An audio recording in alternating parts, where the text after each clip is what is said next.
Hello po, magandang araw po ulit sa ating lahat.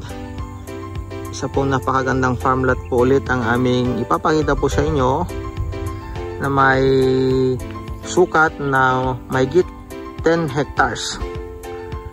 Ganito po kaganda ang farm na ito.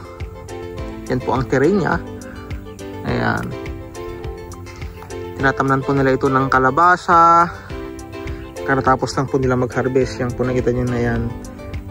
Titingin po tayo, baka may bunga pa dito. And then may kubo siya, may palayan sa baba. Nakita nyo po yung anong tawag doon, buli. Yung sa may kawayan na yun, hanggang doon po ang kanyang boundary. Overlooking po ito. Yan, ipapakita ko lang po. Napakanda po ng ng tanawin sa farm na ito. Ayan.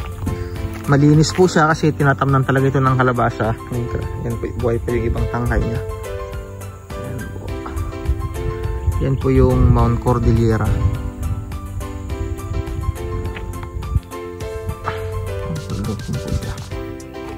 Ayan po. Hanggang doon pa 10 hectares po ito. Yan, located po ito sa Lupao, Nueva Ecija. Napakamura po ng farm na ito sapagkat 75 pesos per square meter lamang. Nakita niyo po yung verde po na yan, taniman po nila yan ng mga gulay. Ang tanim po nila yan ngayon is okra, kamuting kahoy. Tapos sa baba naman po niya, yung mismong palayan. Title din po ang property na ito. At good news, may sarili silang kalsada. Yan, nakikita niyo po ito. Yan, rough road nga lamang po pero sa palikpot ng 10 hectares ay nakakapasok po ang 4 wheels. Yan, nakita nyo naman po. Yan. Kayo na po bahalang magpaluwang. Halos privado na rin po ang makatabi nito. Kita nyo naman po may mga bakod-bakod, concrete post yung bakod na nila. Itong property na ito, yung 10 hectares. So, ipapakita ko lang. Maganda po itong farm na ito. Kasi marami po tayong pwedeng gawin maluwang. Pangalawa, titled. At pwede po tayong maglagay dito ng tubig, fuel. Okay. Ang tanong po is ang kuryente. Ang layo po ng kuryente dito is nasa lang po, 300 meters lang po ang layo niya yung kuhanan po ng kuryente. So yun po. Okay po, ito po yung view naman niya sa west side po niya. Iikot ko lang po. So lahat po yun ng malinis niyan, tinatamnan po nila ng kalabasa. Kasama ko po kasi yung may-ari ngayon dito. Ang sabi niya, yung first harvest po nila, hanggang doon lang po yung yung property. Yung first harvest nila is nasa 16 po na tonelada.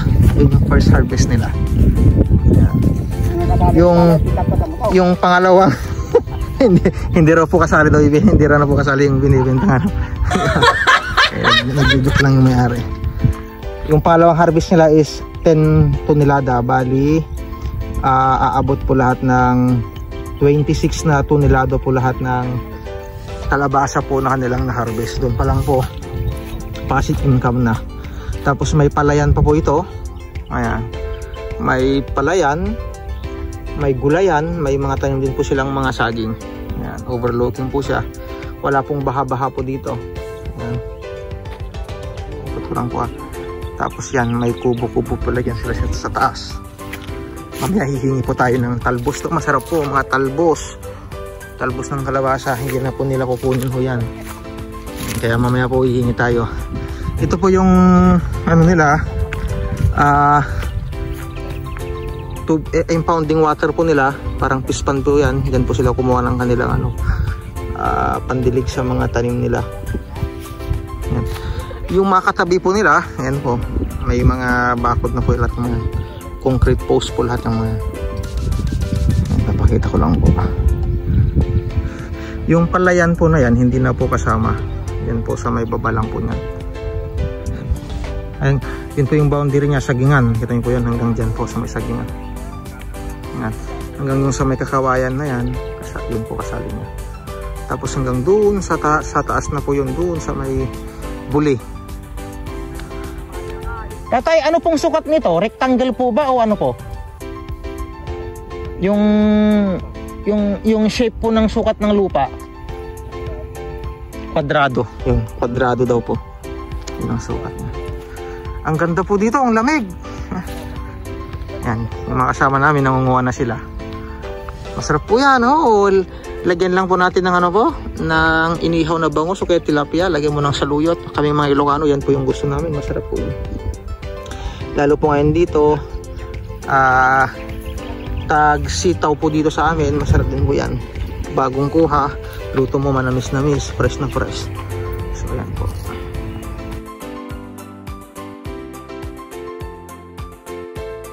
What are you waiting for? Make this your own and plan now. This is your sign.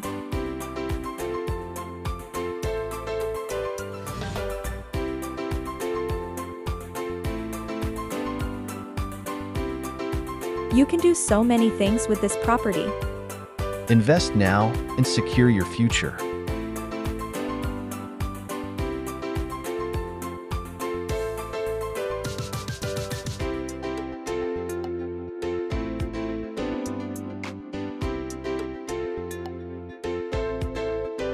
If interested, our contact information is at the end of this video.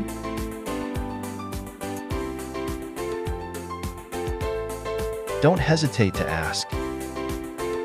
You can schedule an ocular site visit with us to see this in person. We're hoping to hear from you.